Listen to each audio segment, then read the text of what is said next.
Dom Casmurro. Capítulo 2. Do livro. Agora que expliquei o título, passo a escrever o livro. Antes disso, porém, digamos os motivos que me põem a pena na mão. Vivo só, com um criado. A casa em que moro é própria. Fila construir de propósito, levado de um desejo tão particular que me vexa imprimi-lo, mas vá lá. Um dia, há bastantes anos, lembrou-me reproduzir no Engenho Novo a casa em que me criei na antiga rua de Mata-Cavalos, dando-lhe o mesmo aspecto e economia daquela outra que desapareceu.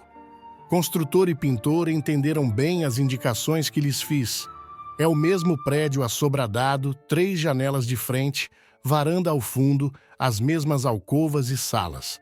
Na principal destas, a pintura do teto e das paredes é mais ou menos igual, umas grinaldas de flores miúdas e grandes pássaros que as tomam nos bicos de espaço a espaço.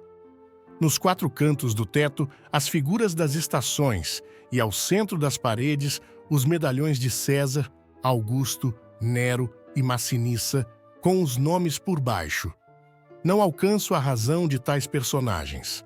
Quando fomos para a casa de Mata-Cavalos, já ela estava assim decorada. Vinha do decênio anterior.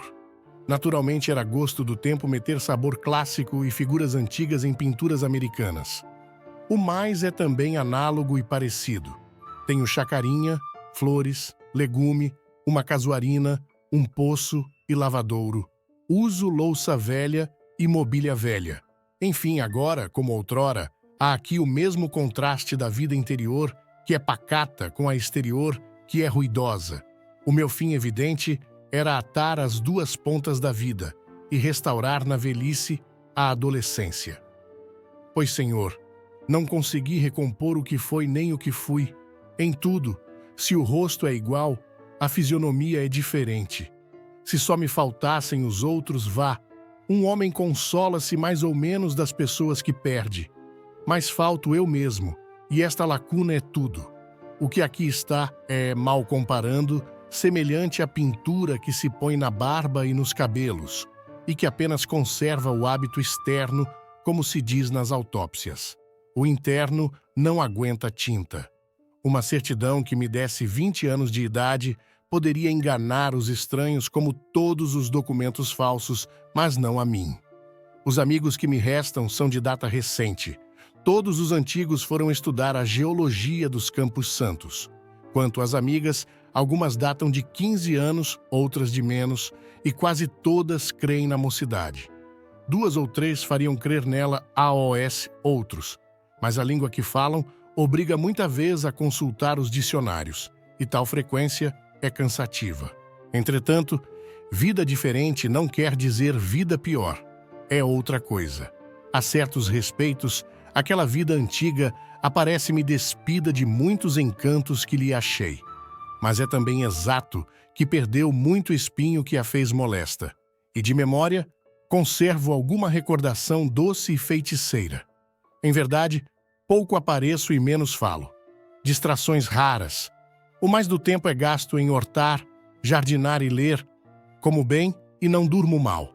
Ora, como tudo cansa, esta monotonia acabou por exaurir-me também.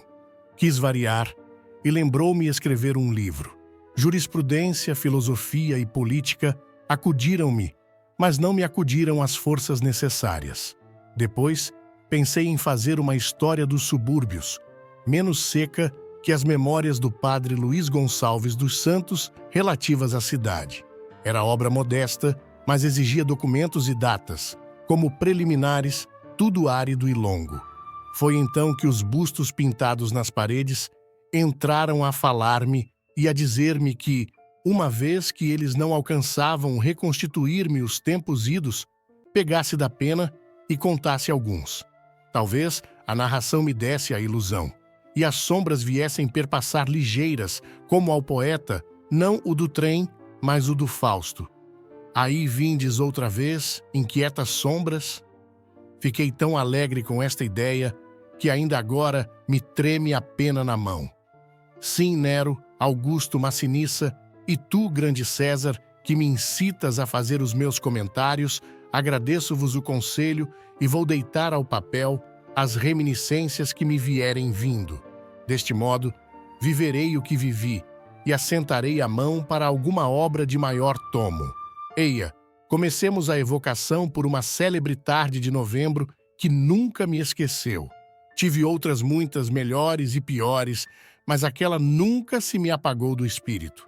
É o que vais entender lendo.